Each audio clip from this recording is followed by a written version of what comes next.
Alright guys, today we're going to talk about prepping and survival uses for tarps. First off, you can use it as a ground sheet.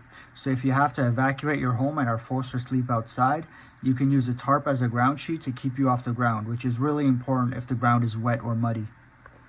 Another thing you can do is use it to create a shelter.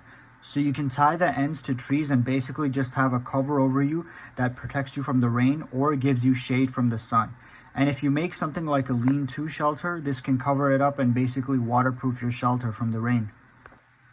If you have something outside that you don't want to get wet from the rain, like a generator or even a pile of firewood, you can use the tarp to cover them. You can also use it as an improvised rain poncho. It can be used as an emergency blanket. If you're good with knots, you can create a hammock with this as well. You can spread the tarp out and use it for collecting rainwater.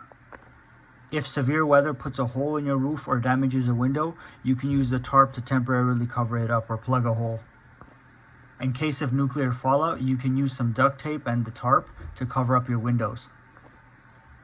With some rope or duct tape and the tarp, you can put together a makeshift bag and carry your things in it. You can cut out long strips out of the tarp and create a rope with it. If you're lost in the wilderness and you have a tarp, it can actually be used to signal for help, especially if it's a brightly colored tarp that has a color which isn't usually found in nature. So a bright orange or a blue tarp spread out on the ground or being waved around can be seen by passing planes or helicopters.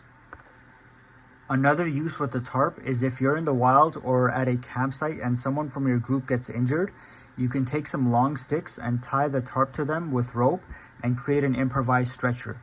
In that same way, you can also carry an animal that you just hunted. If you're at a campsite with your group, you can create a privacy area for the bathroom by using the tarp as kind of like a privacy curtain by tying the top two ends to trees.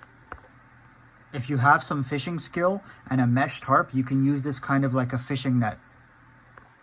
You can find tarps for under $5 and they have many different uses. So everyone should have a couple in their vehicles and bug out bags. Alright guys, that's it for today's video. Thanks for watching.